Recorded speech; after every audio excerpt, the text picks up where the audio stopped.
Bem, gravação iniciada. Hoje é dia 1º de julho de 2025. Bom dia a todos. Declaro aberta mais uma sessão da segunda Câmara Julgadora do Tribunal de Impostos e Taxas. Hoje a composição titular da segunda Câmara, eu na presidência, o doutor Argos Gregório, vice-presidente, Daniela Rodrigues Gonçalves e Samuel de Oliveira Magro, os demais juízes. Doutor Felipe Carvalho Valença, pela representação fiscal. Nós temos 3 processos em pauta, não há inscrição para sustentação oral, mas há um acompanhamento aqui do primeiro da pauta, que é RR Rio Preto. Conforme prometido aqui para o doutor Samuel, vamos iniciar para Tracbel Agrocomércio de Máquinas Agrícolas, o AIN é o 5050847. Relator, doutor Samuel de Oliveira Magro. Passo, então, a palavra para a apresentação do seu voto, dado que não há nenhum representante do contribuinte para a sustentação oral, como eu já tinha dito. Então, Samuel, com a palavra. Obrigado, senhor presidente. Inicialmente, bom dia a todos os participantes, todos presentes aqui na sessão. Esse caso aqui é um caso simples, é um recurso de ofício. Originalmente eram 9 acusações no auto de infração, sendo que as 8 primeiras foram pagas por crédito acumulado, né? Há pedido lá de pagamento de crédito acumulado, esse processo, eu cito o processo no voto. Ficou restando apenas a última infração, que é de crédito indevido, por ele ter se descreditado do ICMS nas aquisições interestaduais, né? Que foram regidas pelo 426A do RICNES. Bom, de fato, aconteceu, só que falou, olha, eu estornei esse valor, né? O fiscal se manifestou falando, olha, de fato, de todas as notas fiscais, exceto uma, ele estornou dentro do período de referência, de maneira que o próprio fiscal concordou com a exclusão dessas notas fiscais e, ao final, então ficou apenas uma nota fiscal que ele não conseguiu comprovar e ele também não entrou com recurso ordinário com relação a essa nota. Então, dá para a gente aqui somente o recurso de ofício. Mas o meu voto, vocês já tiveram acesso a ele, mas dispensa a leitura, né? Acho que a concordância da representação fiscal também se manifesta pelo desprovimento, e esse é o meu voto, senhor presidente, negando o provimento ao recurso de ofício, então. Bem, obrigado, Samuel. O processo está em discussão.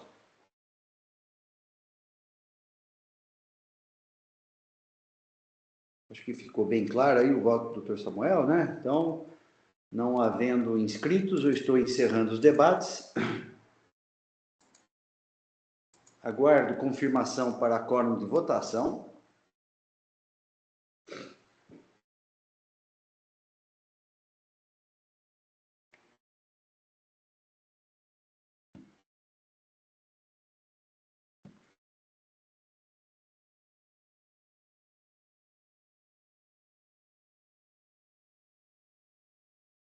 Todos confirmados, processo em votação.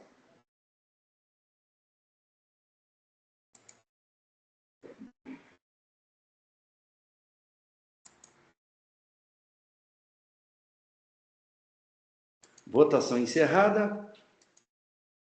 Proclamo o resultado do julgamento. Recurso de ofício conhecido, negado provimento à unanimidade. Julgamento encerrado.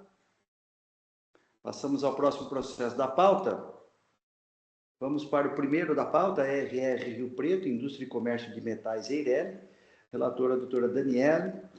É um recurso ordinário, tem 2 solidários, né? O AIN é o 4142422. Doutora Daniela, se pudesse resumir o seu voto, eu apresentei um voto vista, em seguida eu apresento o meu voto. Por favor, doutora Daniela. Obrigado, senhor presidente. Bom dia a todos. Esse processo da autuada RR Rio Preto, ele é um processo relativo ao levantamento fiscal, foi uma ação fiscal que teve início, uma situação bem específica, que é uma empresa do ramo de metais preciosos e tal, e a ação fiscal teve início em uma operação que apontou irregularidades em empresas desse ramo de negócios, de joalheria, e a autuação foi selecionada para fiscalização diante de fortes suspeitas de formação de grupo econômico. Eu estou ouvindo um eco? Acho que tem alguém com o microfone aberto. Ficando confusa com o eco. E a autuada foi selecionada para fiscalização diante de fortes suspeitas de formação de grupo econômico com a empresa Raro Indústrias e Comércio de Metais Eireles. A operação identificou diversos documentos e e-mails que apontam para a realização de operações irregulares, com pagamento in natura e com o uso de metais e bens sem a emissão de documentos fiscais. Então, aí as operações são relativas a levantamento fiscal, foram apontados como solidários o sócio, o senhor Pablo Fernandes Racheta, e a empresa Para Indústria e Comércio de Metais e Presentes Limitada, que também é do único sócio, o senhor Pablo. Em sessão anterior, a gente teve conversão do julgamento em diligência, porque havia uma juntada de petição relativa ao andamento de um processo de mandado de segurança, onde o contribuinte obteve o recálculo dos juros, e ele pleiteava, então, nessa petição, que lhe fosse deferido prazo para nova apresentação de defesa. E, na verdade, o que ele obteve nesse mandado de segurança foi o reconhecimento dos juros limitados à Selic, e o juiz lhe deferiu também que lhe fosse concedido prazo para pagamento, com todos os descontos que teria direito, por oportunidade da apresentação da defesa. Mas não constou daquela decisão a retomada do processo contencioso administrativo, ou seja, uma apresentação de nova defesa. Então, uma vez que esse não foi objeto daquela decisão judicial, eu apresentei, decisão por seguir o processo, o seu curso, sem a cancelamento da decisão anterior, prosseguindo sem deferir o direito de nova apresentação de defesa, já que isso não constou da decisão anterior. E essas são as preliminares relativas a esse processo, né? No mérito, trata-se de um levantamento fiscal que o contribuinte não apresenta provas para cancelar a materialidade dessa autuação ou justificativas que possam afastar as diferenças apuradas por meio do levantamento fiscal. Então, eu mantive a acusação no mérito, entendendo que não houve provas para afastar esse levantamento realizado pelo fisco. E mantenho a solidariedade também, porque se trata de um único sócio, inclusive a outra empresa, ele também é o único proprietário, né, a Par Participações, e prossegue na operação no mesmo ramo de negócio, no mesmo local. Então, é uma empresa, uma sucedeu a outra, né? Então, eu mantenho a acusação, afasto as preliminares e mantenho a solidariedade também.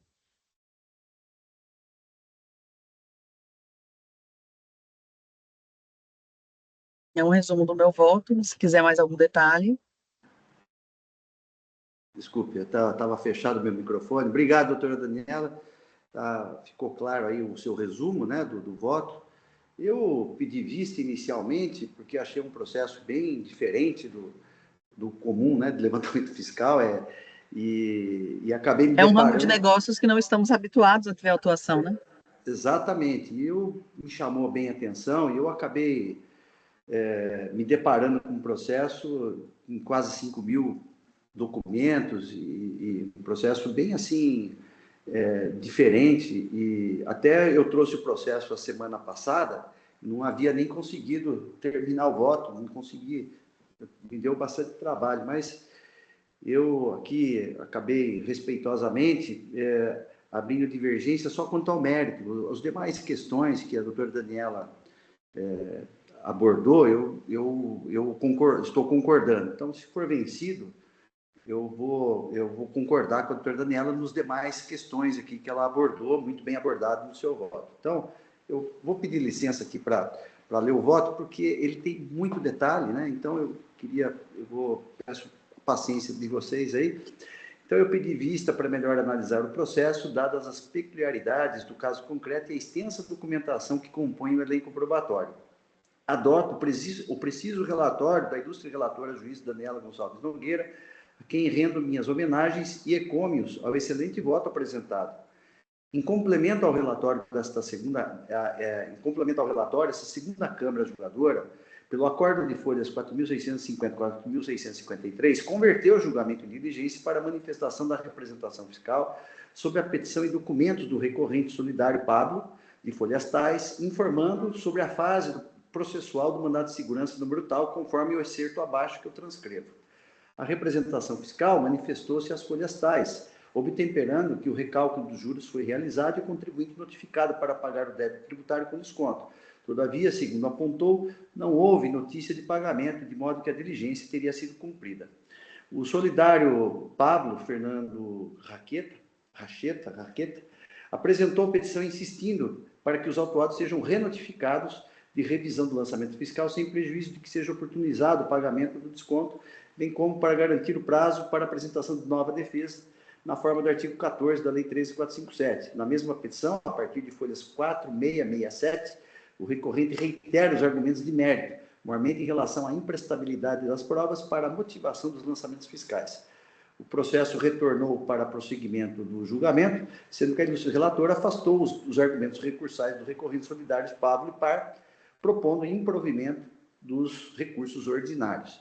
Então, essa questão aqui, só abrindo um parênteses, a questão da renotificação, eu concordo com o doutor Danielo, o contribuinte foi notificado para pagar, houve o recálculo, quer dizer, não há nem necessidade de retornar o processo para nada, né? Eu acho que já foi cumprido realmente, estou de acordo. Desde já, após exaustivo exame do processo, agora entrou no voto, né? Desde já, após exaustivo exame do processo, registro que abro minha divergência quanto ao mérito recursal, mais precisamente no que tange a questão probatória, que serviu de motivação para os lançamentos fiscais dos itens 1, 2 e 3 do AIN. Quanto às demais questões, se vencido, acompanho a relatoria. Pois bem, as acusações fiscais desse AIN decorrem de levantamento fiscal com fundamento no artigo 509 do RICMS, imputando, por presunção, omissão de saídas tributáveis, considerando, num primeiro momento, créditos em contas bancárias devidamente escriturados na contabilidade, que é o item 1. Controles extras fiscais de vendas indicando recebimentos em ouro não registrados contabilmente, item 2. Pela existência de um DRE paralelo indicando vendas não lançadas oficialmente. Com efeito, apenas o solidário Pablo, as folhas tais e tais, e Par, Indústria e Comércio, e as folhas tais, apresentaram um recurso ordinário contra a decisão de primeiro grau que manteve integralmente o AIN exordial. No mérito, o recorrente Pablo, percussientemente, sustenta que as provas que embasam o lançamento fiscal das 3 acusações fiscais que compõem este AIN são ilícitas, frágeis ou imprestáveis. O autuado Par, Indústria e Comércio de Artefatos e Metais, apenas questiona a responsabilidade tributária diante da inexistência de sucessão de empresas e, pela mesma razão, aduz que sobre a não sujeição da multa punitiva. O recorrente Pablo nega que os valores em contas bancárias escrituradas sejam decorrentes de vendas de mercadorias, folhas tais e tais. O autuado solidário também nega que os denominados controles extras fiscais seriam de vendas de mercadorias e metal, tendo em vistas as especificidades das atividades do segmento. Em relação ao DRE, tomado como prova, o referido recorrente solidário não reconhece como faturamento por saídas de mercadorias, justificando tratar-se de, abro aspas, de mera simulação promovida pelo profissional responsável pela programação de sistemas, objetivando a geração de documento gerencial auxiliar, sem, contudo, que se tenha realizado a efetiva implementação. Isso está às folhas 4.441 e seguintes. Analisando detidamente as alegações das partes, os elementos dos autos e as decisões proferidas, no meu sentir, entendo que as provas, vale dizer indiciárias, não são suficientes para motivar os lançamentos fiscais. Não se nega que a fiscalização, a partir dos documentos e informações apreendidos durante as diligências, encontrou indícios de irregularidades e precariedade de informações que justificariam, prima facie, o levantamento fiscal. O levantamento fiscal previsto nos artigos 509 e 509-A do RICMS poderá ser utilizado como meio de prova pela fiscalização nos casos em que o contribuinte não consegue demonstrar operações envolvendo mercadorias por meio de documentos hábeis ou quando omitir informações indispensáveis para a apuração do crédito tributário ou ainda, quando as informações e declarações do contribuinte não mereçam fé.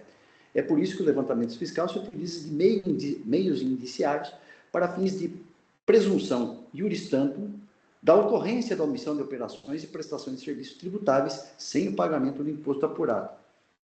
Aqui, em seguida, no voto, para não cansá-los, eu cito como base legal também, que dá suporte para 509 e 509A, o artigo 18 da Lei 13.457, o artigo 74 da Lei 63.7489, os próprios artigos 509 e 509A, que aqui eu transcrevo, e o artigo 148 do Código Tributário Nacional.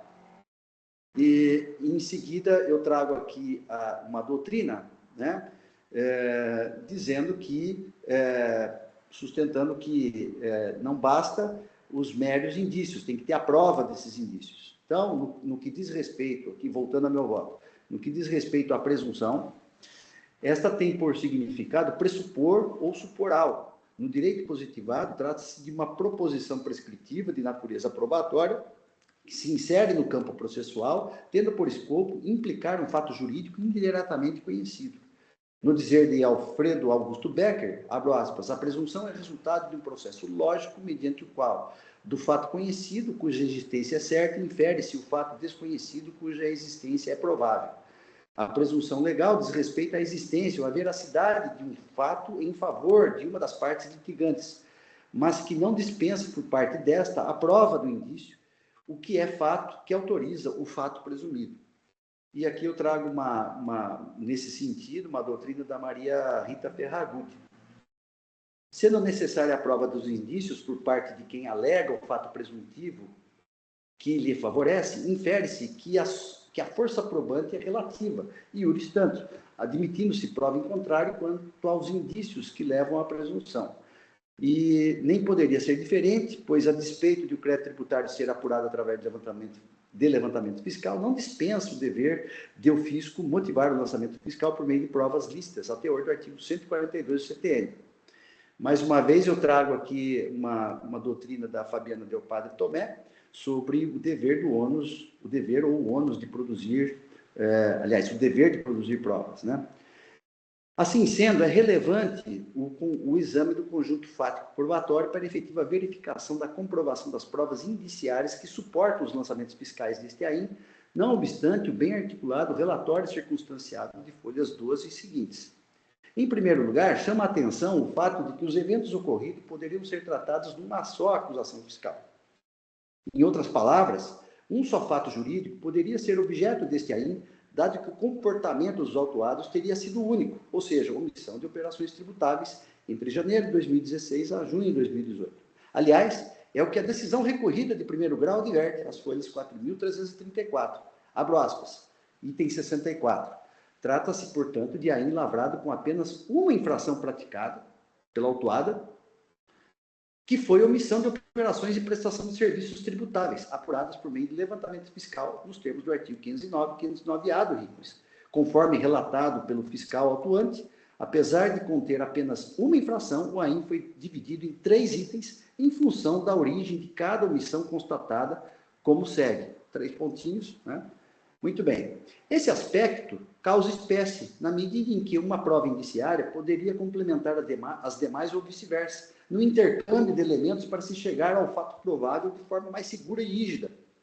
Preferiu a fiscalização subdividir cada acusação fiscal por espécie de prova indiciária, mas isso não significa necessariamente que cada uma delas se refere a uma infração diversa consistente na omissão de operações com efeitos autônomos. Tanto é que, em relação aos itens 1 e 2 do AIM, os períodos de apuração são os mesmos, sendo bem possível que a prova indiciária do item 1, extratos bancários, possa estar jungida ou interligada à prova indiciária do item 2, controles extras fiscais, e até mesmo em relação ao item 3, cujo período de apuração se refere aos 6 meses seguintes do ano 2017, janeiro a junho de 2018. Em segundo lugar, a decisão de primeiro grau, na apreciação dos argumentos do solidário Pablo, único autuado a impugnar, que impugnou o mérito do levantamento fiscal, limitou-se a afirmar que as provas produzidas pela fiscalização são robustas, conforme as folhas 34/40 e de folhas 12 a 4.128, conforme item 69 de folhas 4.334, complementando seus fundamentos pela transcrição do excerto do relatório circunstanciado, conforme item 70, folhas 4.335 a 4.344. Sem embargo, os fundamentos da decisão recorrida se resumem ao próprio relatório circunstanciado, merecendo por este colegiado um olhar mais atento no elenco fático probatório dos autos. É fato público notório que o segmento de fabricação de joias não se resume à mera venda, saída de mercadorias fabricadas, como bem explanou o recorrente Pablo em seu apelo, conforme se vê de folhas 4.418 seguintes, item 69 do recurso. Aliás, item 99 do recurso. Basta uma breve pesquisa, assim como fiz, junto à rede mundial de computadores. A reciclagem de joias seminovas ou antigas, normalmente de família, é recorrente nas oficinas de joalherias. Trata-se de um processo que une a sustentabilidade com a renovação ou transformação de valor sentimental ou financeiro através do reaproveitamento de peças antigas ou quebradas, transformando-as em novas joias ou recuperando o valor dos metais preciosos nela contidos. É o que se denota da reportagem publicada pela Forbes, que tem o link ali que eu coloquei ali no voto, o link ali tem um link que coloquei aqui na linha aqui de baixo, né? Em 2/10/2022, corroborando as reportagens indicadas no recurso ordinário do solidário às folhas 4.420 a 4.424. Para tanto, as peças retornam do consumidor, que são remetidas às fábricas para reciclagem, ou seja, para consertos, remodelagem ou transformação dos termos do contratado pelo tomador de serviço. Não é debalde consignar que as peças e materiais são recebidos, pesados, passando por uma triagem, para que em seguida os serviços serem realizados conforme encomendado, não se confundido com criação ou refazimento de uma peça nova destinada para a venda. O recorrente logrou comprovar alegações de que boa parte de suas atividades se concentram em serviços de reciclagem de acordo com as notas fiscais número tal, tais, folhas tais, mediante pagamento comprovado pelo extrato de folhas 4.429. Com efeito, a reciclagem se insere como fato gerador do ISS, que consiste numa obrigação de fazer a título oneroso. Assim sendo, o serviço é um fazer, contudo, o conteúdo semântico constitucional da expressão serviços ou serviços de qualquer natureza não tem o mesmo sentido da linguagem ordinária. Efetivamente, o conceito de serviço adotado pelo Constituinte de 1988, quando era vigente o Código Civil de 1916, para definir a competência tributária, estava consagrado nos artigos tais e tais do Código Civil daquela época. Hoje está contido nos artigos 565 e 594 do Código Civil de 2002, de modo que o sentido atribuído pela doutrina e pela jurisprudência ao signo serviços no passado permanece o mesmo atualmente. Assim é que o conceito constitucional de serviço, cujo núcleo é uma obrigação de fazer, advém do Código Civil, tendo aplicação aos artigos 109 e 110 do CTN. Serviço, desta feita, é um exercício para fazer ou produzir algo útil que não existe para outrem, de forma habitual, mediante contraprestação, e que, para fins de incidência do ISS, são aqueles indicados na lista de serviços veiculada pela Lei Complementar 116, que serve para especificar ou delimitar a extensão do significado da locução serviços de qualquer natureza. Sendo a reciclagem parte de suas atividades econômicas, não poderia a fiscalização presumir que todas as informações bancárias do controle fiscal e DRE representam saídas de mercadorias para fins de incidência do ICMS, dado que nas operações de serviço incide o ISS. Não obstante, o excelente trabalho realizado pela autoridade lançadora, consubstanciado no relatório circunstanciado, me parece temerária a presunção de que todos os valores recebidos em extratos bancários, bem como aqueles nos relatórios gerenciais e no DRE, sejam efetiva saída de mercadorias por venda, ainda mais em relação às operações dos itens 1 e 2, que são do mesmo período de apuração. Não se questiona a licitude das provas indiciárias obtidas, mas sim a seletividade no relato do conteúdo encontrado, não podendo ter segurança se os extratos e demonstrativos utilizados pela fiscalização são os únicos constantes no estabelecimento, visto que não há descrição dos documentos no momento de sua apreensão. A fragilidade das informações de controle paralelo como caminho para a autuação, notadamente em face da sua divergência para com os dados objetivos da contabilidade do contribuinte e de seu movimento bancário, conhecido e escriturado antes da ação fiscal. O levantamento fiscal, como dito ad iuris, é meio de prova real, movimentação tributável, realizado pelo estabelecimento, sendo as diferenças encontradas passíveis de consideração como operações tributárias. No caso em análise, a fiscalização bem inicia na tentativa de identificação de movimento tributável do contribuinte, partindo de dados indiciários consistentes em documentos apreendidos no estabelecimento fiscalizado. No entanto, peca a fiscalização por evidente excesso, evidenciando-se erro fundamental na concepção da auto-infração, ao afetar definitivamente a aplicação do 509 do RICMS ao presente caso. Frise-se que a fiscalização partiu de elementos indiciários corretos, mas por excesso incorreu em vício de quantificação do AIM, no qual realmente e em concreto não poderia haver aplicação da presunção de movimento tributável, ao que, a nosso ver, é uma evidente soma de fatores indiciários que deveriam ser vistos à luz do artigo 509 de maneira conjugada e harmônica e não de maneira isolada para a soma de valores supostamente obtidos da tributação. Nesse sentido, em que pese os numerosos documentos apreendidos, e justamente pela ausência de sua harmonização, a falha na construção da aplicação do 509 e 509-A do RICMS, claudicando quanto ao dever e ônus acusatório por excesso evidente a comprometer a certeza de liquidez do AIM. 3 itens infracionais tratam de levantamento fiscal relativo ao mesmo contribuinte, sendo o primeiro item baseado em valores creditados em contas correntes bancárias da empresa. Quanto aos extratos bancários de folhas 1325 e seguintes, os créditos em contas correntes poderiam representar variadas origens. Mesmo assim, foi considerado como sonegação fiscal de forma isolada, que considero precário para fins de prova indiciária.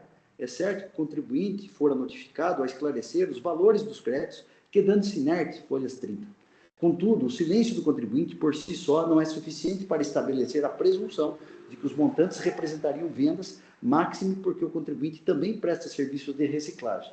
Assim é que, referente ao item 1, a fiscalização identifica o movimento de contas bancárias do contribuinte, delas desconsiderando a descrição de vários lançamentos e presumindo se tratar de ingressos sujeitos à tributação e a ela não oferecidos. Como peculiaridade, a autuação se refere à movimentação escriturada pelo contribuinte, não à movimentação omitida de seus registros fiscais. O procedimento de identificação da movimentação bancária do contribuinte é descrito em notas explicativas, como, por exemplo, as folhas 288 a 2889, do qual transcrevemos o necessário, e aqui eu transcrevo e eu destaco aqui que a fiscalização registra, né, que todos os créditos e débitos em contas correntes foram lançados pela contabilidade. Aqui é o grifo meu, eu destaquei esse trecho do excerto. Estranhável o critério jurídico de levantamento fiscal, pois os depósitos contabilizados não são tratados pela fiscalização como contestáveis em si, e caso a caso, pela natureza do lançamento descrito na contabilidade do contribuinte. São, ao invés disso, diretamente imputados como soma de movimento não oferecido à tributação, sem a específica tentativa de descaracterização de cada um dos lançamentos escriturados pelo contribuinte. A existência de contabilização e a ausência de contestação de cada lançamento contábil de maneira específica, fragiliza o AIM.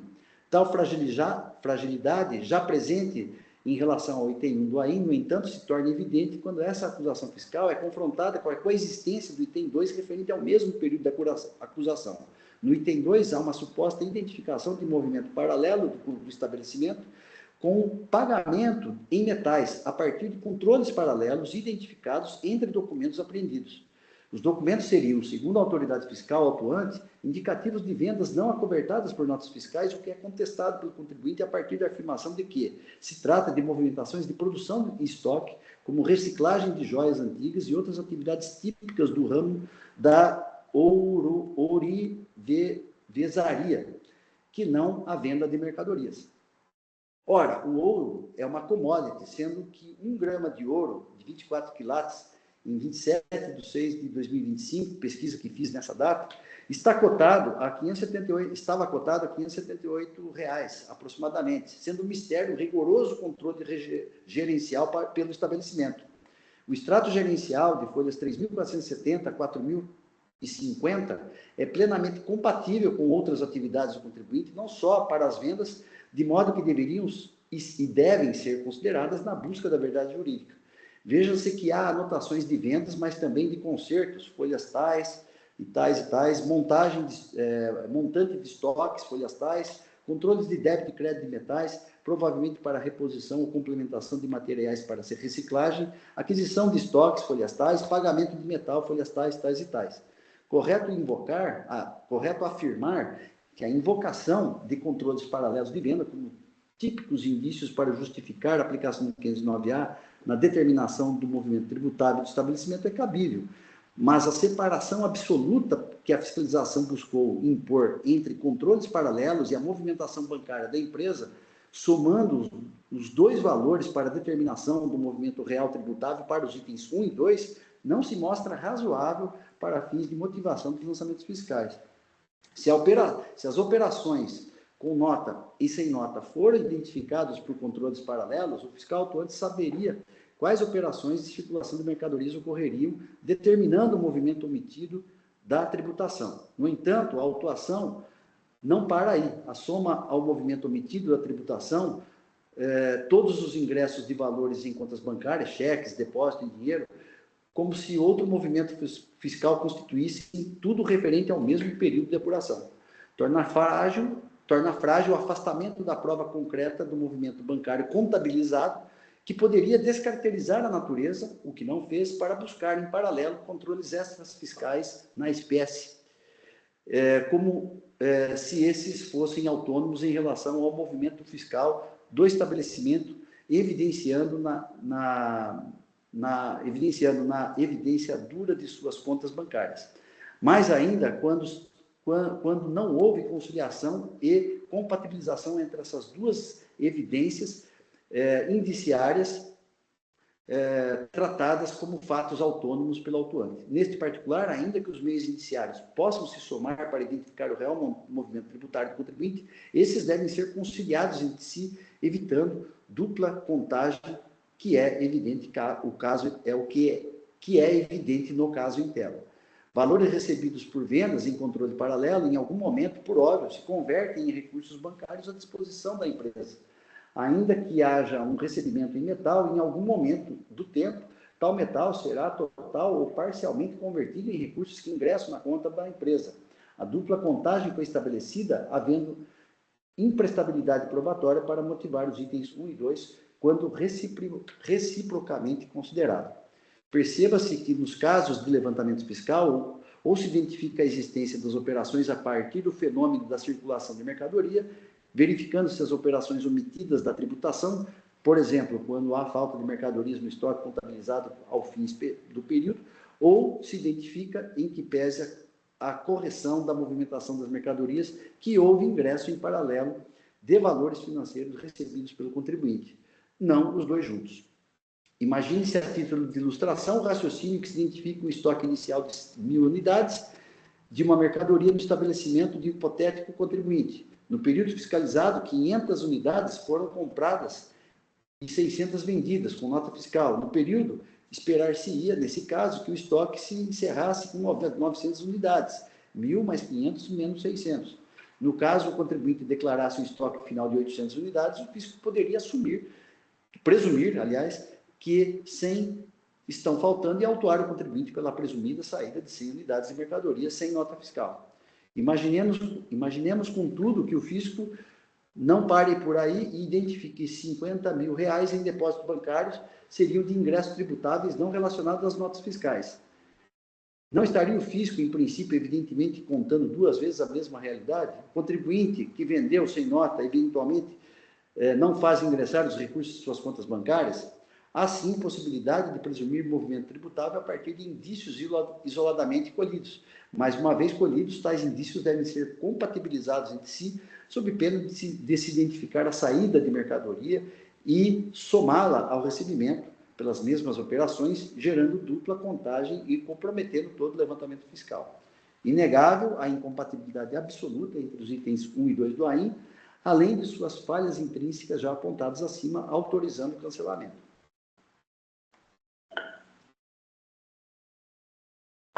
No que tange ao item 3, diz respeito ao mesmo estabelecimento autuado por movimento fiscal determinado a partir de um DRE paralelo que estaria entre os documentos arrecadados na empresa.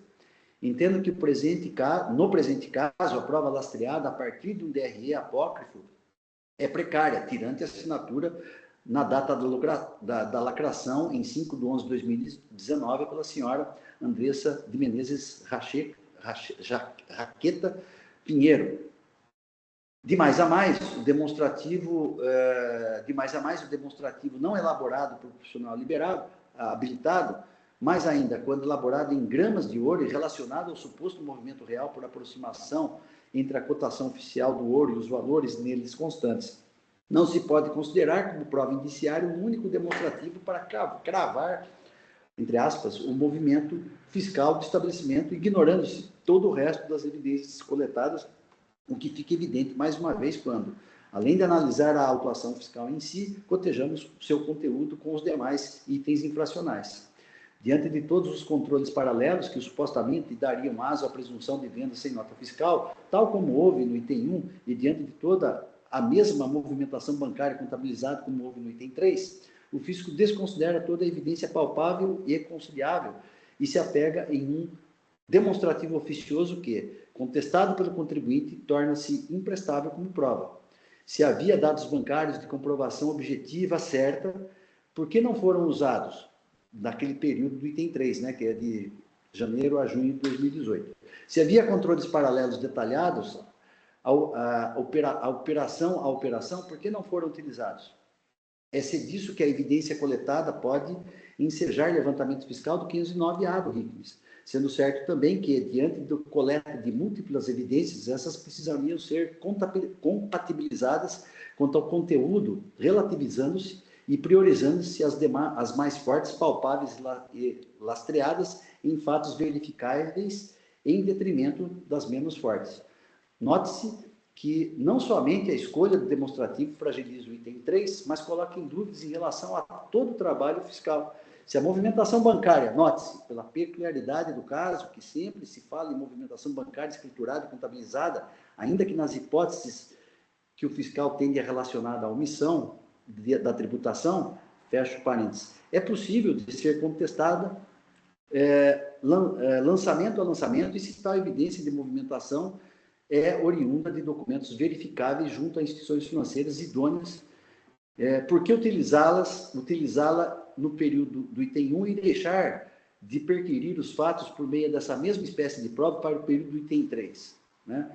Então, qual a justificativa do critério adotado? Porque a prova da movimentação bancária, evidentemente, mais palpável que um documento demonstrativo isolado, serviria para o item 1 e não foi utilizada pelo item 2. Do mesmo modo, porque todos os controles paralelos serviam para o item 2 e não desprezados para o item 3 da autuação, repise-se que não se nega a possibilidade de levantamento fiscal a partir de evidências, devendo-se destacar, contudo, que o uso isolado e a escolha a bel prazer de evidências em detrimento e sem compatibilização com outras culmina o trabalho fiscal.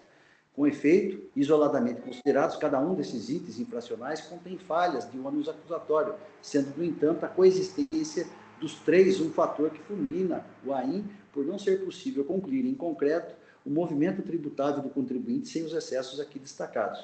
Por fim, é pertinente abordarmos outro elemento indiciário de prova da prolatada sonegação fiscal segundo o autor do feito.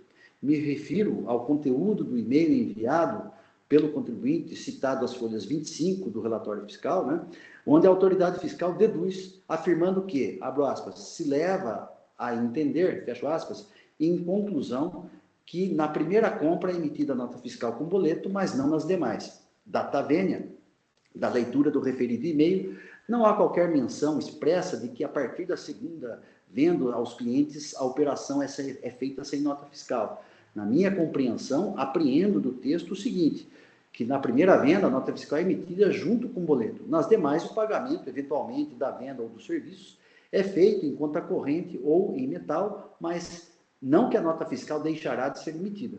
O mesmo se diga em relação aos documentos de folhas 26 e 27, que é mencionado ali no corpo do relatório circunstanciado. Ao presumir que a expressão sem papel significa sem emissão de nota fiscal, podemos considerar que o texto faz referência à possibilidade de se fazer um controle por romaneio, não necessariamente realizar uma operação sem documento fiscal.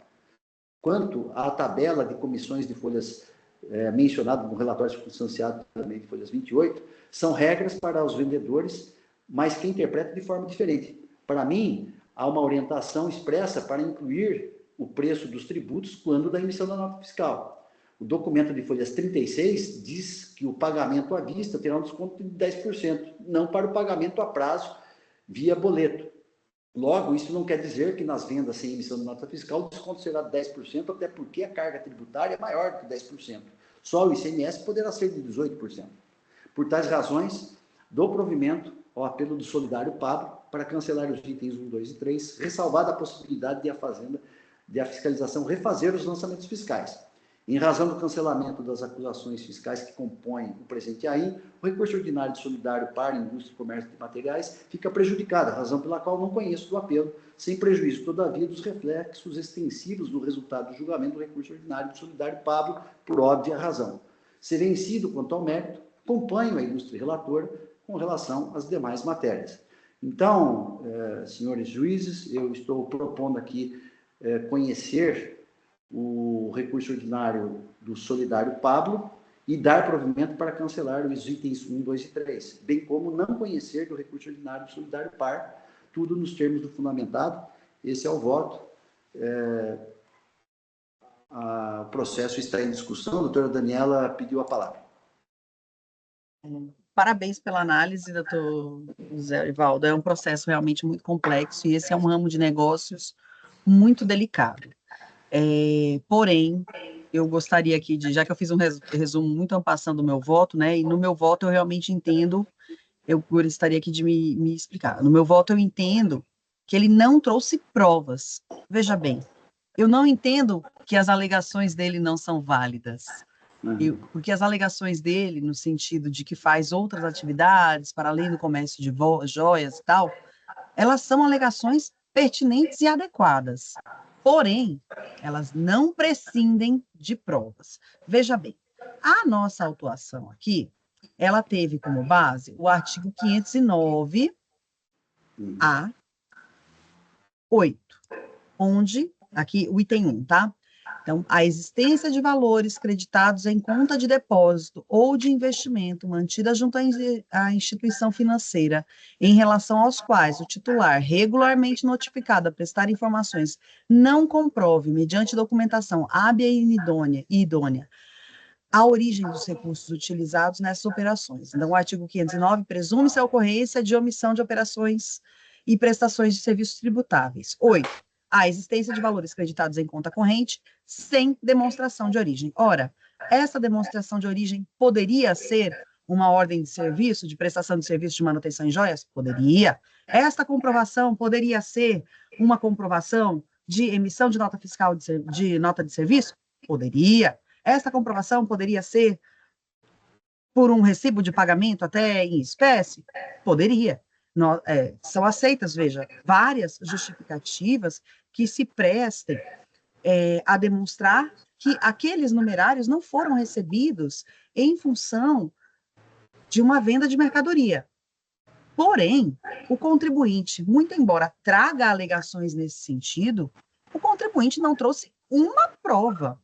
O que se tem aqui são extratos bancários demonstrando vultosos valores de depósitos em conta corrente, sem as correspondentes entradas de mercadorias, sem as correspondentes emissões de notas fiscais, entendeu? Com relação aos demais itens, o próprio artigo 509, ele permite que a fiscalização utilize os métodos que entender mais adequado para cada demonstração de ocorrência do fato gerador nos casos indiciários. Então, entendeu o contribuinte, entendeu o agente fiscal atuante, ali tudo está muito bem explicado e detalhado lá no relatório circunstanciado, que para aquele período de 2018 seria muito mais fiel usar a DRE que ele encontrou do que utilizar os depósitos bancários, porque os valores que ele movimenta em conta corrente, pode ter outras coisas misturadas lá, e o fisco não nega essa possibilidade. O que acontece é que o contribuinte não trouxe as justificativas e provas. Acontece que aquela DRE que ele diz que ele alega ser apenas um teste da pessoa de TI, ela é bem interessante, porque está lá no relatório circunstanciado que os valores da conta de água, da conta de luz, de impostos, de IPTU, tudo bate. Só o que não bate naquela DRE é o volume de vendas de mercadoria.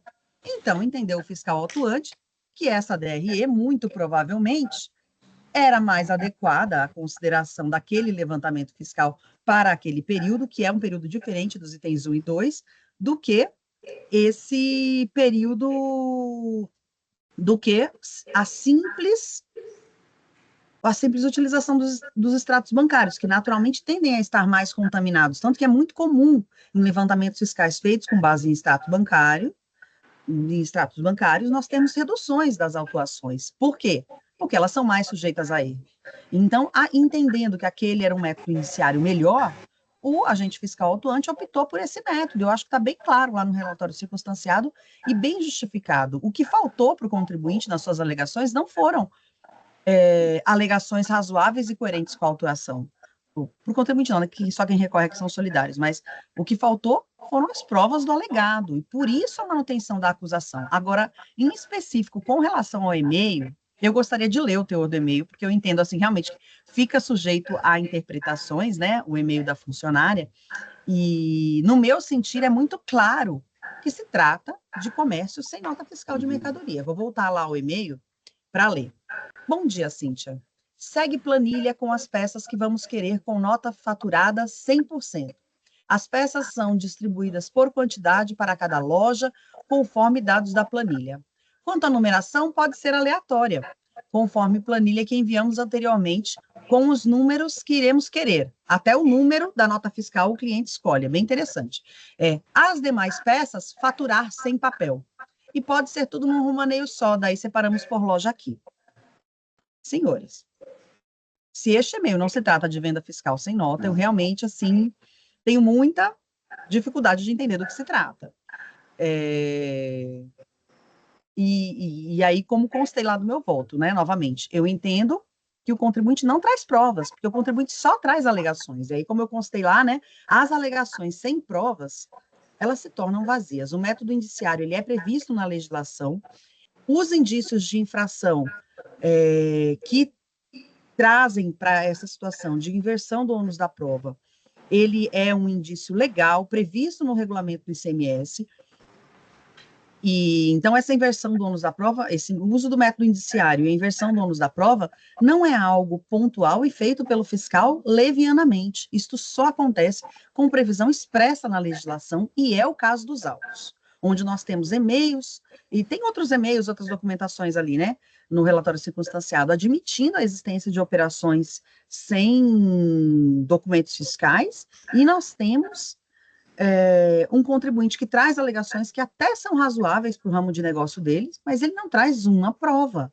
A simples alegação não substitui a necessidade de demonstrar. É muito comum em levantamento fiscal o processo voltar em diligência e o fiscal voluntariamente, inclusive, refaz o levantamento, né? Recalcula, exclui tudo que tem que ser excluído. Porque toda vez que o contribuinte traz uma nota fiscal de serviço, traz uma nota fiscal de remessa para industrialização ou outras demonstrações, isso é de ser considerado. Com relação aos pagamentos in natura, e causa espécie, porque nós estamos aqui diante de grandes valores, entendo que neste ramo de negócio isso pode acontecer, mas eu realmente não acredito que isso aconteça sem documentação.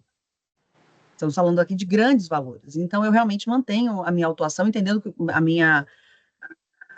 o meu voto, entendendo que o contribuinte não trouxe uma folha de prova para afastar a acusação, que é indiciária, mas ela encontra amparo na legislação vigente. Tudo bem, obrigado, Daniela, pelas suas ponderações. Eu, assim, antes do Samuel falar, eu vou só fazer realmente ele trouxe poucas provas a título de exemplo, a título de para mostrar que tem atividades de prestação de serviço, mas tudo a título de exemplo. Mas eu não fui por esse caminho se ele provou ou não. Eu fui pelo critério que foi utilizado, porque o critério eu até falo isso em todos os votos que eu abordo a questão do 509, eu falo que os critérios precisam ser razoáveis. E o que eu não vou repetir, o que já está escrito aqui, né, que eu já li, aliás, demorei bastante, mas assim, eu fui pelo critério, né, porque eu achei curioso dele, ele pegou partiu de um indício e ele não fez nenhum intercâmbio, ele não fez nenhuma interligação, principalmente em relação ao item 1 e 2, que é do mesmo período. Então, ele pegou o fiscal pegou os extratos bancários e ali fixou que foi ingressos de venda. Pegou o controle paralelo do mesmo período e fixou que foram vendas, o que consta lá são vendas. No item 3, ele desconsiderou o extrato bancário, que a empresa tinha extrato, provavelmente tinha extrato bancário do período, né, do item 3, né? Quer dizer, então ele pegou um indício único e partiu para a presunção a partir daí. Então, na verdade, só estou resumindo aqui, a construção do critério que eu achei que foi realmente, que não foi razoável, né? Foi nesse sentido, né? Não foi a questão se ele provou ou não, realmente ele trouxe pouca prova, né? Mas ele impugnou o mérito, né? Inclusive com relação a falta de coerência, imprestabilidade do como ele construiu os lançamentos fiscais. Mas só para justificar que realmente eu concordo com você, que ele realmente trouxe poucas provas, né, em termos para elidir aí o que o fiscal construiu, né? Isso é verdade. Mas o Samuel está pedindo aí a palavra? Pois não, Samuel? Posso esclarecer mais um claro. ponto? Só para deixar claro que assim, a gente está aqui diante de um relatório circunstanciado muito longo, né? Acho que são 50 páginas de relatório, são mais de 40 páginas com certeza. Mas assim, e eu sei que tem uma questão de interpretação, mas no meu sentido ficou muito claro que o 1 e o 2, embora eles sejam do mesmo período, eles não se sobrepõem. Por quê? Os documentos, as operações que ele encontrou controles extrafiscais, ele autua com base nesses controles. Sim, ele exclui essas operações dos montantes do levantamento fiscal feito no item 1 com base nas contas bancárias. Então, é como quando você tem ali... Você tem o que está contabilizado. Ele excluiu quando a gente olha lá o item 1, ele exclui do levantamento fiscal do item 1, tanto o que estava contabilizado, quanto o que estava no controle extrafiscal. E aí ele coloca lá que o que estava no controle extrafiscal seria objeto de um item em separado, porque ele precisa realmente separar e ele não poderia lavrar tudo junto. Por quê? Porque são provas distintas. Para um, ele só usa o método indiciário da conta bancária. Para o segundo, ele usa o método indiciário da existência do controle paralelo. Veja bem, esses itens, eles exigem provas para serem ilididos diferentes, porque o controle paralelo, ele pode ter achado que era um controle paralelo, mas podia ser um pedido cancelado, podia ser uma coisa escriturada extemporaneamente, podia ter outras razões. E aquele que ele simplesmente apurou com base na conta bancária poderia ter sido objeto de prestação de serviço, poderia ter sido objeto de outras movimentações bancárias. Exatamente. Então, eu entendo que quando o fiscal separa, ele está fazendo um trabalho muito diligente e cuidadoso, no sentido de deixar claro o que é com base na movimentação financeira, o que é com base na no controle extrafiscal e o que é com base na DRE que ele encontrou, porque ele entendeu que a DRE era um documento melhor do que o extrato bancário. É um entendimento, e considerando que todos os valores que ele conseguiu levantar na nota, na contabilidade do contribuinte batiam com aquela DRE, ele entendeu que aquela DRE era verdadeira. Eu acho um critério razoável, entendeu? E aí eu entendo que para todos o contribuinte deveria demonstrar suas alegações. Só para esclarecer que eu entendi que tinha, Não, diferente tá do doutor, entendi, tá, eu não, entendi que tinha concordo. razoabilidade na separação dos 3 itens. Tá certo. Samuel, por favor, com a palavra. Obrigado, senhor presidente. Inicialmente, parabenizar os dois, né, os juízes, tanto o doutor Daniela quanto o doutor José Pérez, pelos seus votos, né, muito claros, muito detalhados, muito objetivos. Isso facilita muito, a gente não tem que ler as milhares de... A gente pode se concentrar no voto e, eventualmente, olhar algum outro documento, né? Então, inicialmente, os parabéns. E, com relação à matéria aí, eu entendi bem o que o doutor Eurivaldo colocou, mas eu peço licença para discordar, porque nós estamos aqui diante do levantamento fiscal, em que, né, e aí eu discordo também do doutor Daniela quando ela fala de inversão de ônus da prova, que não é o caso dos autos, não é o caso do 509, não é caso de inversão de ônus de prova. Né? Levantamento fiscal, a lei, né, determina as provas, a quem cabe qual prova.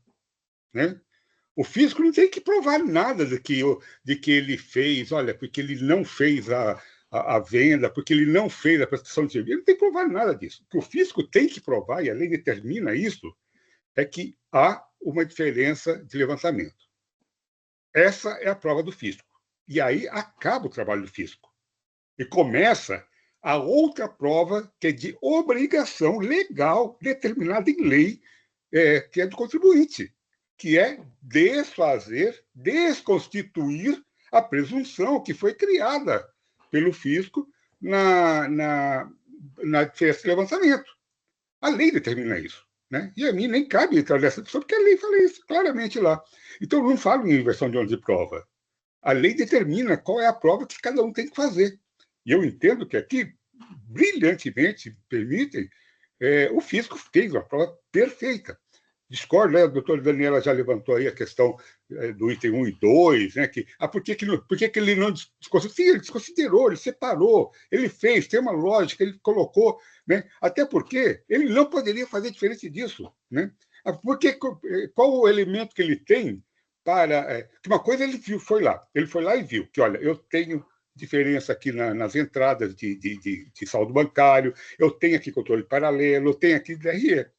Agora, que elemento ele tem, embora ele tenha feito isso no que dava, mas que elemento ele tem para falar que, olha, que isso exclui isso disso. Olha, se são exatamente, se o que ele está trabalhando é com vazio, é com algo, uma descoberta que ele fez, a única pessoa no universo que tem capacidade para dizer, olha, isso liga com isso, é quem fez o controle, quem fez o registro, quem fez o documento. Entendeu? Então, não cabe ao fisco. A lei não, senão não tem sentido, né? Senão perde sentido o próprio levantamento fiscal. Né? O que o fisco tem que provar, e isso ele provou. Me perdoe, mas com maestria, com muito detalhamento, com trabalho precioso, muito bem feito. Essa é a diferença de levantamento. Né?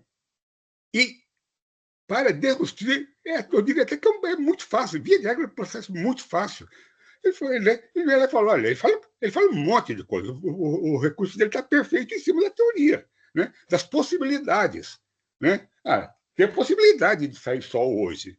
Né? Essa é uma real possibilidade, porque nem está chovendo torrencialmente, está um tempo aqui meio esquisito, pode ser até que a tarde brilhe. Mas isso não quer dizer que o sol vai brilhar à tarde. Né? E aí é o caso do levantamento fiscal. Claro que ele presta serviço de recuperação, ele limpa, ele fabrica, ele derrete, refaz, faz um monte de serviço. Só que tudo isso é registrado contabilmente, isso é registrado com notas fiscais. Então, é simples. Olha, qual é o serviço que eu faço? Eu faço duas coisas. Eu presto serviço de recuperação tal de joia e vendo joia. Ok. junta o total. Qual que é a diferença do levantamento aí que está dando? 12, sei lá, R$1 milhão. Isso aqui, ó, uma nota tem R$1 milhão em notas fiscais de serviço, do ISS. Isso aqui, ó, a sua diferença aqui está muito clara, aqui, demonstrado que se refere a isso. Agora, o fato dele também prestar serviço não quer dizer que esse 1 milhão ele foi prestando serviço. Pelo contrário, a lei fala que esse 1 milhão é de venda de mercadoria. A lei fala, não sou eu que falo, não foi o fiscal que falou, a lei falou. Esse 1 milhão é venda de mercadoria. Né? Então, não me cabe entrar nessa seara. Não, claro que ele faz. Ele pode ter vendido uma casa e um imóvel, né, da sociedade, colocou lá. Tudo isso é possível. Existem 1000 possibilidades. E todas essas possibilidades, quando ocorridas, estão registradas. Estão registradas no contábil, estão registradas nos documentos fiscais, estão registradas na escrituração fiscal, está registrado em todo lugar. Para ele é muito fácil pegar esse valor, olha, está aqui, ó, isso você falou aqui, está aqui a diferença, zerou a diferença. Zerou a diferença, pronto, acabou, o auto cai. Né? Agora, em cima de possibilidades, eu estou fazendo algo que a lei não me permite fazer. Né? Eu entendo que a lei é muito clara. Então, os critérios que ele utilizou foram todos razoáveis, não teve nenhum excesso, não teve nada. Né? E, fundamentalmente, é isso. O doutor Pérez foi até bastante gentil quando eu disse que ele trouxe poucos documentos. Não, ele não trouxe nenhum documento. Para a solução do caso, nenhum documento. Porque tudo que ele provou com esses documentos foram coisas que o fiscal já sabia. Provar que ele presta serviço de ISS, ninguém nunca questionou isso. Né? Provar que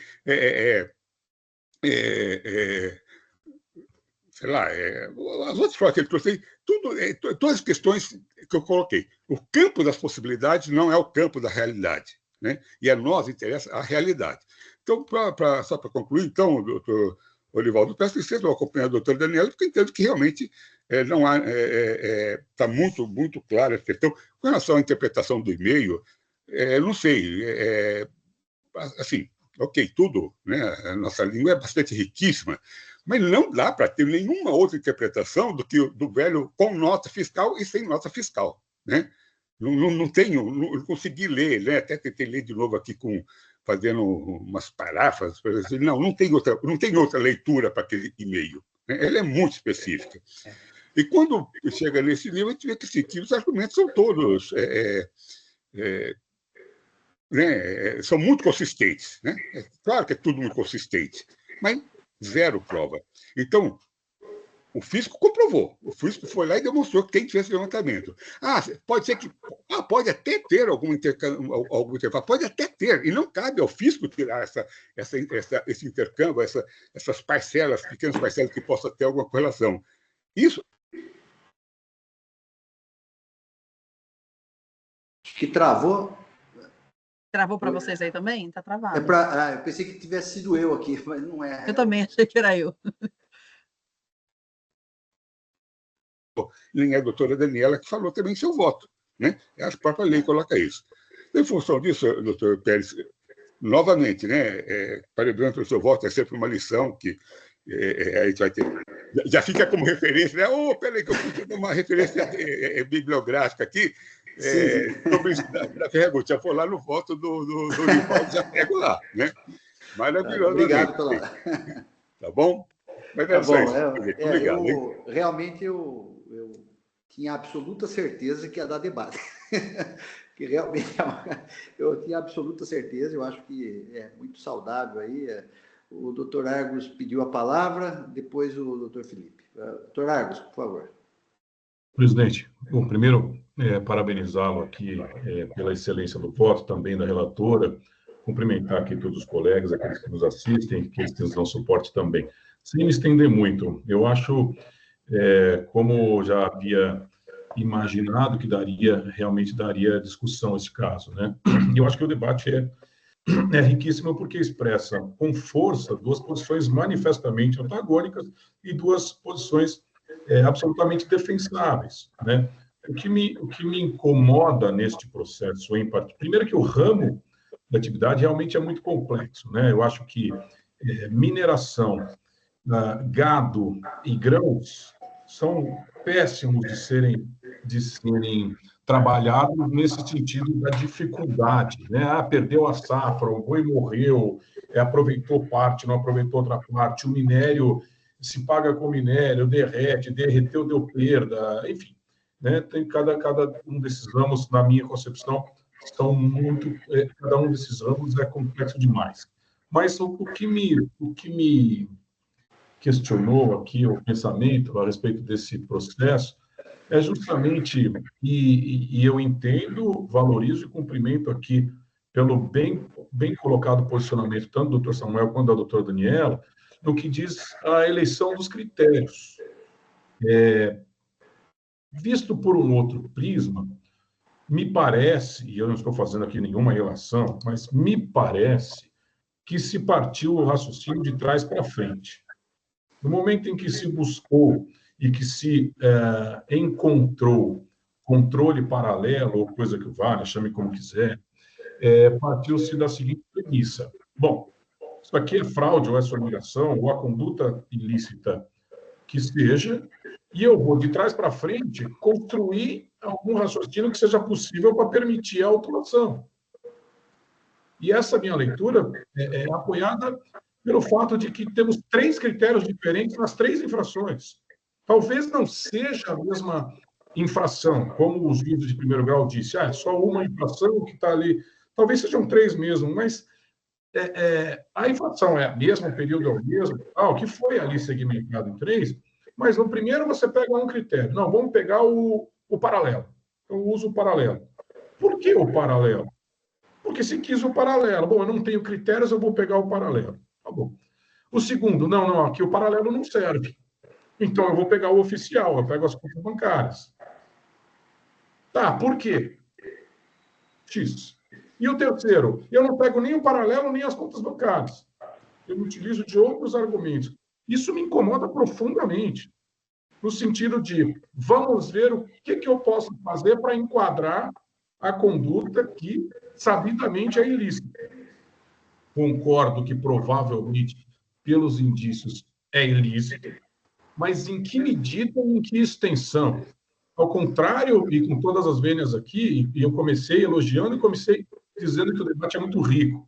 Ao contrário da posição manifestamente sustentável, tanto do Dr. Samuel quanto da doutora Daniela, bom, assim, a lei fala em meios que ele pode usar, ele escolheu esses meios, mas se for pensar na perspectiva do contribuinte, ele escolheu meios para garantir a autuação, e não meios para apuração do que efetivamente aconteceu ou não. Então, quando a gente usa aqui, até na exposição, e é muito comum a gente usar, porque o caso exige que a gente use o futuro do pretérito, não, poderia ter utilizado, sim, mas não utilizou, mas não fez. E é isso que me incomoda profundamente. Então, olha, eu pego todo o valor paralelo e parto da premissa que tudo isso aqui é venda não declarada, não estou defendendo o contribuinte nesse sentido. Fico muito feliz que o Dr. Pérez colocou sujeito à nova fiscalização, se for o caso, mas cai naquele discurso que há muito eu falo, faça direito. Eu não estou e não tenho condições nem de afirmar nem de negar a conduta. Nós estamos aqui apreciando o que nós temos. O que nós temos é uma autuação lavrada com muito esmero, mas inicialmente, talvez, com um raciocínio de trás para frente. Bom, peguei aqui caixa 2, caixa paralela, anotações paralelas, seja o que for, eu tenho que enquadrar esse cara de alguma forma. Então, essas operações aqui eu pego e vou pelo ilícito, essas eu pego e vou pelo ilícito, essas terceiras eu faço por um outro critério, e pronto, e está autuado, e pronto. Mas em que medida? Em que extensão? São todas as operações? Não são todas as operações? É parte das operações? Mas o contribuinte poderia ter comprovado. É verdade. Só que o fisco deveria ter comprovado. Talvez esse é um ponto de discórdia nas premissas adotadas por esse raciocínio um pouco mais defensivo da atuação do fisco. Quer dizer, tudo bem, o contribuinte poderia, mas eu imputo uma acusação e eu não junto prova consistente ou com consistência suficiente para dizer, não, é isso mesmo, é 1 milhão e não é 800 mil, é 10 milhões e não 300 mil, me incomoda profundamente. Como já incomodou, tem número de casos em que tivemos essa dúvida. absolutamente respeitável, mas com todas as vendas aqui, eu vou discordar da relatora e vou acompanhar, presidente. Obrigado, doutor Argos, pelas considerações. Representação fiscal, Felipe Carvalho, por favor, com a palavra. Obrigado, presidente. Primeiro, parabéns pelos votos, pelas considerações todas. Eu peguei o bonde meio andando aqui, porque eu não participei da primeira sessão da Câmara, mas queria fazer só algumas considerações. Eu acho que o ponto central, enfim, como ficou muito claro, como resta muito claro aqui nesse julgamento, eu acho, é a questão do levantamento fiscal, né? E assim, escutei um pouquinho de que cada um falou, mas assim, a sensação que eu tenho é que assim, algo que seria a força desse auto de infração, que comprovaria uma robustez, que é justamente o fato do fisco ter constatado via elementos diferentes a existência de diferenças. Ele constatou pela análise das contas bancárias, constatou pelos valores que circulavam à margem das contas bancárias e se constatou também pela DRE paralela. Tipo, são 3 elementos diferentes. Isso pode estar sendo considerado como um enfraquecedor da autuação. Quando a minha constatação, na verdade, são elementos distintos que corroboram para o mesmo fato. Existem diferenças. E acho que, como bem ressaltou o doutor Samuel, ao fisco, no levantamento fiscal, cabe apurar a diferença, né? O fisco analisou a contabilidade, analisou elementos extras fiscais e constatou a diferença. A lei diz que a constatação da diferença, a diferença sendo demonstrada, cabe a aplicação da alíquota de 18%. E ao contribuinte, da sua parte, cabe demonstrar que a diferença não existe, seja por meio de levantamentos paralelos ao fiscal, o que, pelo que eu pude aprender, não foi feito, seja por meio de elementos probatórios, o que eu também pude aprender, não foi feito, ou então justificar que aquela diferença até existe, mas a alíquota não seria 18%, porque a operação é de não incidência, alguma coisa nesse sentido, o que também não foi feito, entendeu? Então, da minha parte, eu fico olhando aqui e, assim, o que fica é a questão do levantamento fiscal. Existe diferença demonstrada. Não existiu comprovação de que a diferença não existe ou que ela não seria tributável. Então, a gente fica no foco do levantamento fiscal. Quanto aos itens 1 e 2, outra questão, até a questão, tem serviço no meio, tem ICS, é isso, mas tem que ser demonstrado o que é de serviço. O fisco pega a diferença como um todo. É evidente que deve ter diferenças que são justificáveis, cabe ao contribuinte justificar, e é da dinâmica própria do levantamento fiscal. A gente apura a diferença, demonstra a diferença. O contribuinte passa a explicar, o levantamento vai sendo reduzido. Essas diferenças vão sendo retiradas e vai ficando menor a base tributável ao final da autuação, né? A instrução probatória é justamente para isso. Quanto aos itens 1 e 2, assim, eu também concordo com a doutora Daniela, com o doutor Samuel, eu não vi muita contradição ou muita cobrança em conjunto ou eventual duplicidade em relação a eles, porque na minha apreensão, o item 1 trata de valores que foram percebidos da circulação das contas e o item 2 fala de valores que não foram percebidos em circulação das contas. O fisco ele até tem essa possibilidade de, por questão de conveniência, oportunidade ali, para melhor didática da infração, para melhor apresentação do material probatório, dividir até uma mesma infração em itens distintos. Isso não faz com que a infração, no meu entendimento, esteja mais frágil ou não, né? É questão de didática, é questão de apresentação. Se elas não estão sendo cobradas em duplicidade, está tudo bem. Facilita a compreensão, nesse caso até. E daí, só para encerrar, na minha visão, assim, a diferença apontada, se a diferença for apontada, ele existe, e se a diferença existe, enfim, eu não vejo muita possibilidade de, sem provas e sem a demonstração do contribuinte, a gente conseguir, de repente, considerar que uma diferença que existe pode ser simplesmente ignorada, entendeu? Eu entendo, na minha singela opinião aqui, como representante fiscal, se a Câmara entende que houve alguma falha no procedimento, ou alguma obscuridade, ou alguma falta de clareza, né? Talvez seja o caso de enviar uma diligência para o fiscal, para o autor do feito, questionando, olha, por que foi feito isso, por que foi dessa forma, aqui está obscuro, embora o contribuinte, no nosso entendimento, aqui no meu entendimento, não tenha demonstrado, trazido elementos para apontar nesse fato. Mas, assim, constatar a diferença sem justificativa, o entendimento pela completa derrubada dessa diferença, entendeu? Por fechar os olhos para essa diferença, enfim, essa é a opinião da representação fiscal que eu estou compartilhando. Tá? É isso, doutores. Obrigado pela atenção. Obrigado, Felipe. Bem pertinentes as suas observações.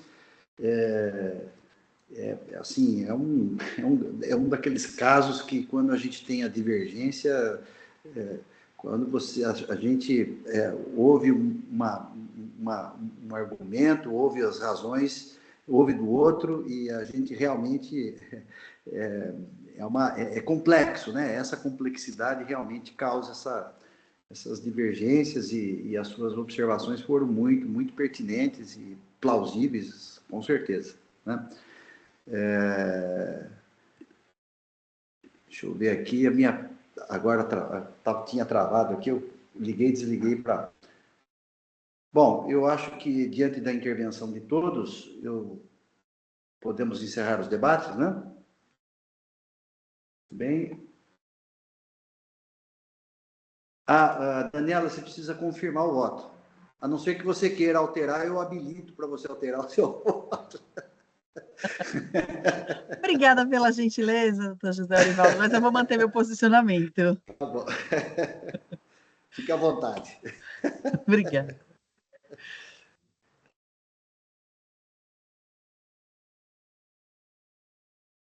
A doutora Daniela já registrou o voto, então eu estou encerrando os debates. Registrou, não, confirmou o voto, né? Aguardo os senhores juízes confirmarem presença, só o doutor Argo, o doutor Samuel, né? Só não, presidente. Metade da Câmara, vai. Metade da Câmara. Não vamos menosprezar, né? Processo em votação.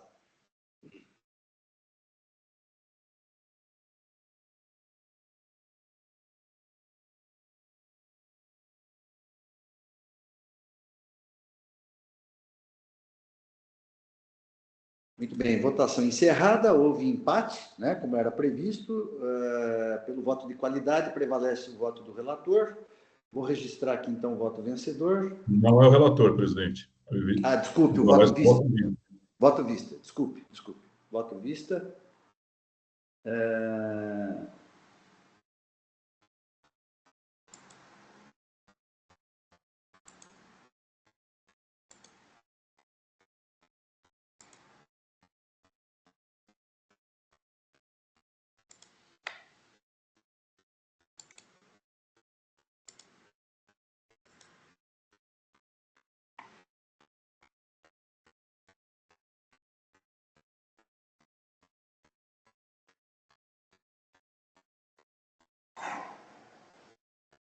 Muito bem. Então, pelo voto de qualidade, proclamo o resultado do julgamento, prevalecendo o voto vista, o recurso ordinário do Pablo Fernandes Raqueta, conhecido e provido. O recurso ordinário da PAR, Indústria e Comércio, não conhecido.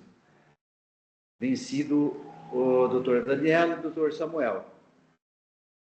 Esse é o resultado do julgamento. Julgamento encerrado. Agradeço a presença do doutor Eliezer. E, apesar da demora, mas o processo teve muito debate, e aí teve aí quase uma hora de debates aqui. Então, faz parte. Obrigado, senhor presidente. Obrigado, senhor presidente. Acho que o amplo debate, inclusive bastante enriquecedor, acho que explica as peculiaridades desse caso e a dificuldade mesmo que ele impõe. E eu rendo aqui minhas homenagens pela análise detida que o senhor fez e o brilhantismo do voto, no que foi acompanhado, inclusive, pelo doutor Argos também. Agradeço a paciência de todos aí e desejo a todos um excelente trabalho. Muito obrigado, viu? Obrigado, doutor Eliezer. Até a próxima. Passamos, então, ao próximo processo da pauta.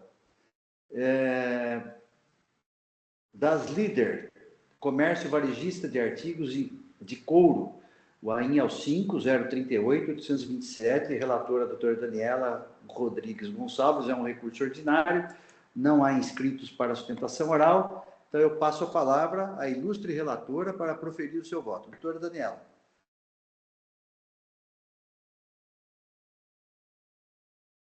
Obrigada, senhor presidente. O voto está juntado no processo. Trata-se de uma autuação também de levantamento fiscal, deixa só eu olhar aqui com calma para não confundir os levantamentos. Mas, então, o presente aqui trata-se de uma acusação, são 3 acusações também de levantamento fiscal, né? E aqui, no caso, deixa eu ver como é que foi apurado essa daqui. Foi feito um levantamento financeiro com base na identificação de saídas de mercadorias em volume muito discrepante ao valor das entradas, tá?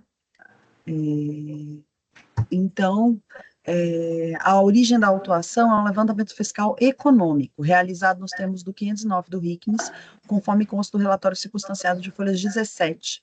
Foi identificado nos sistemas fazendários que o contribuinte, no período de janeiro de 2021 a 24 de maio de 2023, teve entradas da ordem de R$ 133 mil e saídas que totalizavam R$ 5.200.000.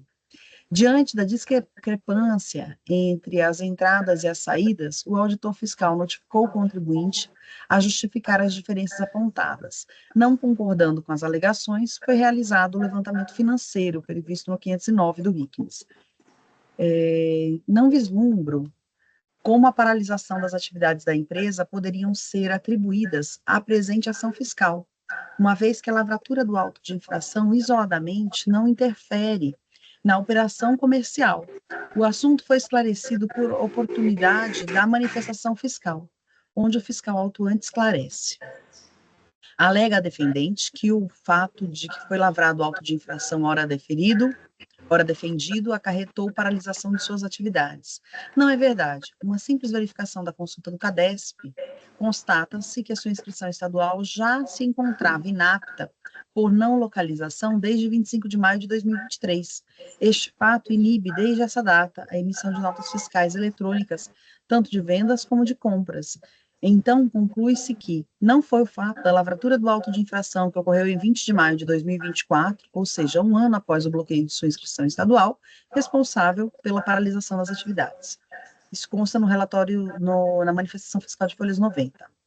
Então, o levantamento fiscal é técnica de apuração do movimento real tributável previsto no ICMS. Aqui eu transcrevo o artigo 509, né, onde eu trago aquela legislação que já discutimos recentemente de forma ampla. Então, diante da presunção legal, resta invertido o ônus da prova. Cabe ao autuado demonstrar a origem das diferenças, por meio de justificativas ou apontando de forma objetiva os equívocos nos cálculos. No caso destes autos, o recorrente não apresentou quaisquer provas demonstrando a origem das diferenças encontradas. Assim sendo, a legislação determina que deve o fisco presumir a ocorrência de operações tributáveis. As alegações sobre as remessas e retornos de industrialização não procedem.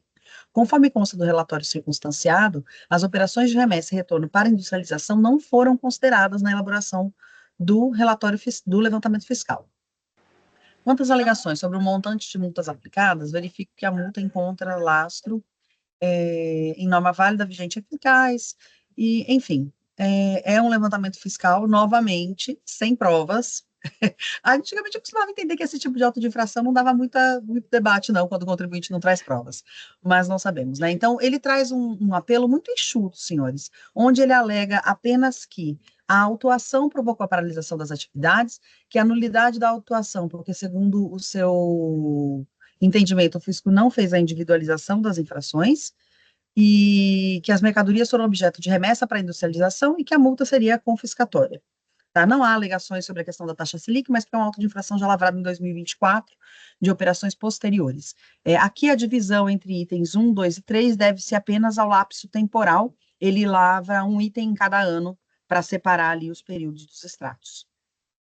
Então, eu voto pela manutenção integral da acusação diante da falta de provas do contribuinte para ilidir as acusações.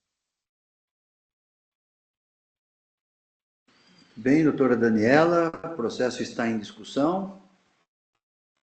Presidente, primeiro cumprimentar a relatora aqui pelo voto lançado e, inicialmente, por uma questão até de coerência, eu me inclinaria a pedir vista desse processo. Para uma melhor análise, até acabamos de tratar uma questão de lançamento, onde foram acolhidos argumentos supostamente ali desconectados com provas materiais trazidas pelo contribuinte, né?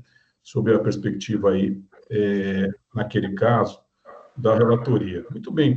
Só que este caso aqui, eu sou obrigado a dar razão, doutora Daniela. Eu estou aqui com recurso às folhas 113 abertos, e com todas as vênias aqui, não temos qualquer argumento que se aproxime de algo razoável, no sentido de que poderiam eles ser, talvez, aí, suficientes para suscitar uma dúvida do trabalho feito pelo fiscal. Nós não temos isso. Assim, temos uma argumentação aqui que diz o seguinte: o ônus da prova, nesse sentido, é do fisco, entre aspas. Mas no auto de infração em epígrafe, não existe prova quanto ao fato constitutivo do direito do Estado. E aí cita o artigo 402.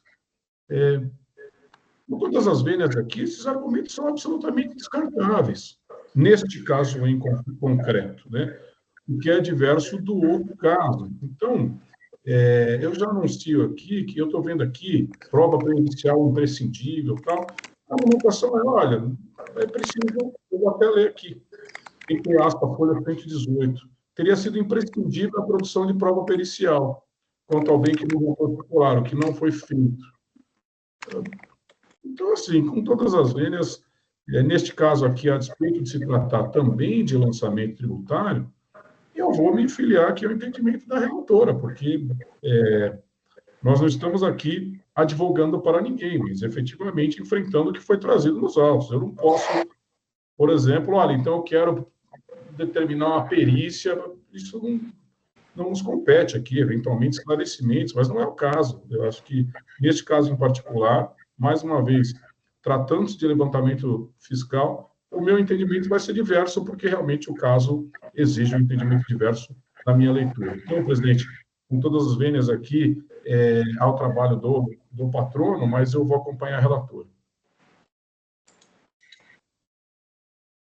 Bem, esse processo, eu também dei uma olhada, como a gente estávamos nesse tema, né? Eu fui olhar o processo e realmente aqui concordo com o Dr. Argos e vou acompanhar a doutora Daniela. As diferenças foram claramente apuradas, então estou acompanhando também a ilustre relatora.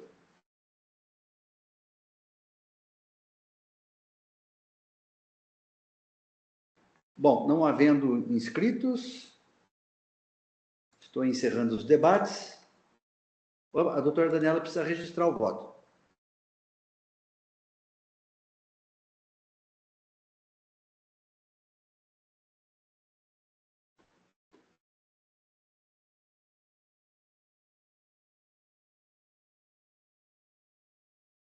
Esse levantamento fiscal está bem dentro da caixinha, né? Está muito bem. Não vejo um app para isso. Você terá... Eu não tenho dúvidas.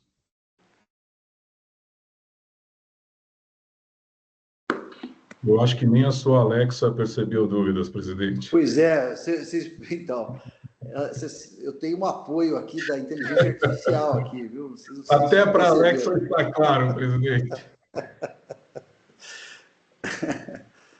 Eu não sei como é que ela começou a falar aí, viu? O Argos, é que ela é artificial, mas ela é inteligente, entendeu? Mas ele não terminou, abriu para o debate. Se ela quis debater, e é legítimo, está tudo certo. O presidente mandou, todo mundo obedece, inclusive a Alexa. Tá bom. Vamos lá. Muito bem, estou encerrando os debates. Aguardo confirmação para quórum de votação.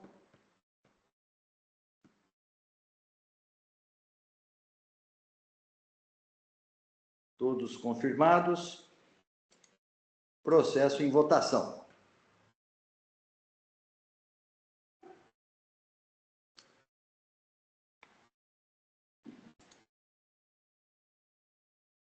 Votação encerrada. Proclamo o resultado do julgamento. Recurso ordinário conhecido, negado provimento nos termos do voto da relatora, à unanimidade.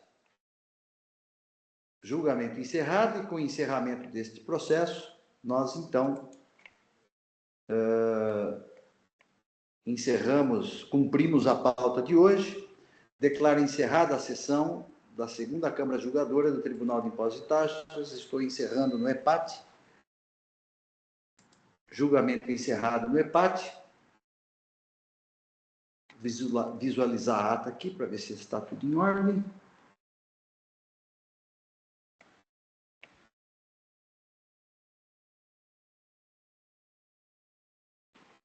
Tudo regular. Então, diante disso, agradeço a todos, principalmente aqui o doutor Felipe, pela companhia, pela participação aí e pela colaboração aqui com a sessão.